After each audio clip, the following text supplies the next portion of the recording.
Ya, pemirsa, keluarga dan kerabat Dr. Icha Pakainoni memberikan penghormatan terakhir di rumah duka di perumahan RSS Baumata, Kota Kupang.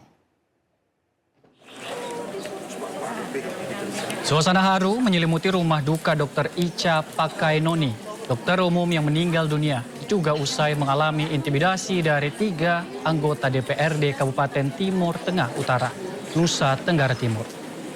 Pemirsa, sebelum dimakamkan, rangkaian prosesi diawali dengan misa requiem atau misa pemakaman.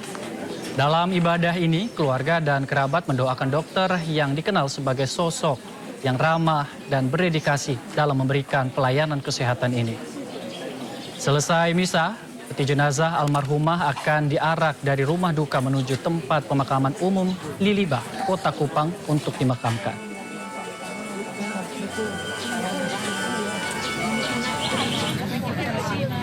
Sementara itu, pemirsa, ratusan tenaga kesehatan dari berbagai organisasi profesi berkumpul di depan kantor DPRD Timur Tengah Utara.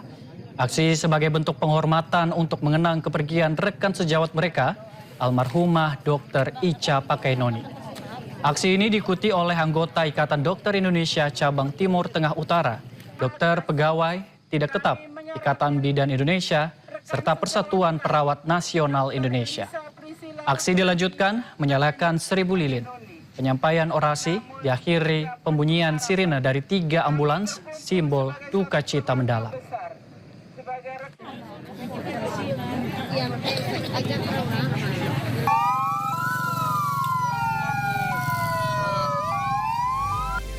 Kita ke berita selanjutnya, pemirsa. Diduga kerap kali dilakukan pelecehan seksual secara verbal, 4 pegawai negeri sipil atau ASN melaporkan Kepala Satuan Polisi Pamong Praja atau Kasatpol PP Kota Bekasi, Jawa Barat ke Komisi 1 DPRD Kota Bekasi.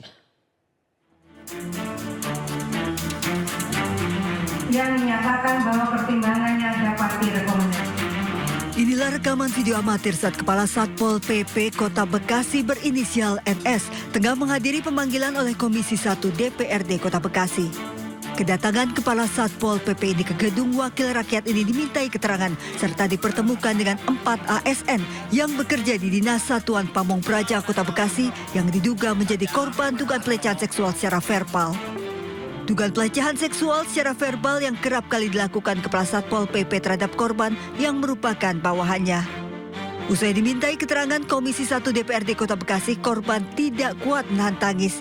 Dan dugaan pelecehan seksual verbal yang dilakukan Kepala Satpol PP ini kerap berulang dan terjadi sejak bulan Oktober 2025, bahkan kerap kali ajakan-ajakan yang menjurus pada aktivitas seksual dengan menemaninya di hotel.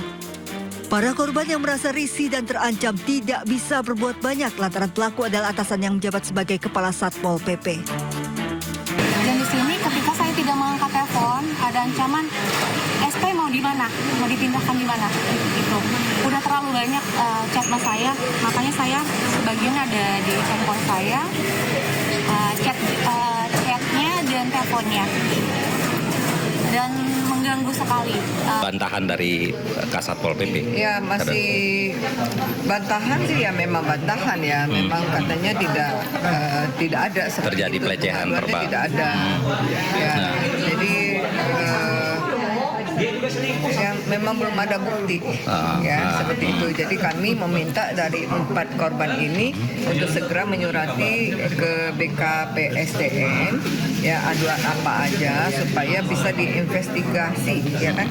Nah dari situ nanti baru tembusnya kepada Komisi 1 baru kami bisa melihat siapa sebenarnya yang benar dan yang salah.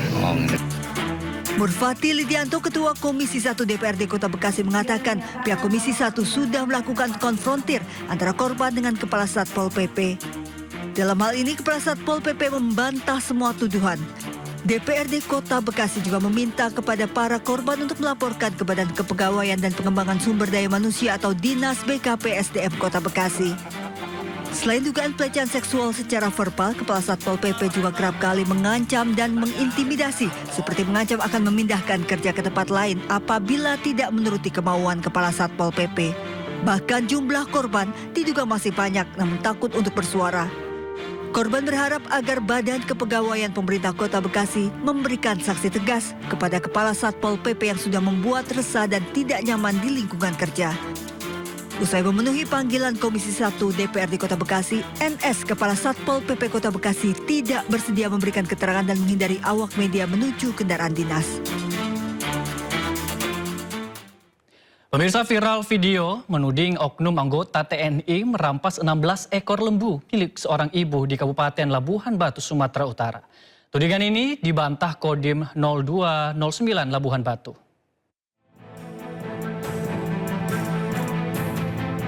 Beredar postingan di media sosial yang menjadi viral dengan narasi menyebutkan 16 ekor lembu milik seorang janda di Desa Seisiarti, Kecamatan Panai Tengah, Kabupaten Labuhan Batu, Sumatera Utara diduga dirampas oleh oknum aparat TNI sebanyak 1 kompi. Dalam video yang beredar, sejumlah pria berbadan tegap berjalan di lokasi gelap, sementara perekam video menyorot mereka dengan menggunakan senter. Harga diri tetap Indonesia itu. Aku kemarin melapor ke Polres. Gak ada tanggapan. Pengecut. Tangkaplah penjahat. Banyak penjahat laporkan. Tapi lembu ikut klaim mencuri. Malu kali aku sama negara ini. Malu. Aku malu negara ini. Malu. Jadi anak bangsa Indonesia. Terdengar jelas dalam rekaman tersebut ucapan yang menuding aparat TNI telah membuat keributan serta mengambil 16 ekor lembu milik warga. Pasca video tersebut viral, Komandan Kodim 0209 Labuhan Batu, Letkol Kavaleri Hanung Kaptiaji, angkat bicara. Dandi menegaskan bahwa informasi yang menyebutkan personil TNI Angkatan Darat melakukan pencurian sapi tidak benar. Sebenarnya peristiwa terjadi pada bulan Mei.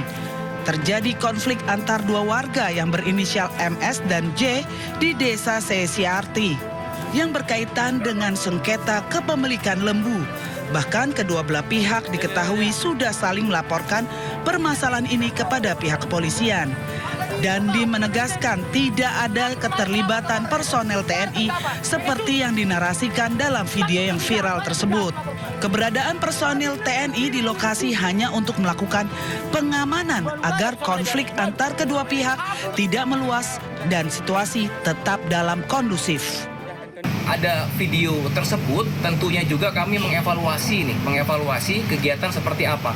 Apakah benar adanya keterlibatan anggota di situ? Kami sudah melaksanakan pengecekan sampai dengan sekarang terkait dengan keterlibatan tidak ada. Tetapi memang ada personil yang melaksanakan pengamanan dalam rangka pada hari itu memang situasi konflik antara kedua belah pihak ini sedang sangat tinggi. Nah, anggota yang pengamanan tersebut itu menjaga agar situasi menjadi kondusif. Letkol Kavaleri Hanung Kaptiaji menyayangkan persoalan konflik antar warga tersebut justru menyeret dan membawa nama institusi TNI Angkatan Darat dalam narasi yang dinilai tidak sesuai dengan fakta di lapangan. Dari Labuhan Batu, Sumatera Utara, Randi Kurniawan, iNews melaporkan. Pelaku pembunuhan wanita paruh baya di hotel di Sukabumi, Jawa Barat diringkus polisi. Pelaku tega menghabisi korban usai cekcok setelah berhubungan badan.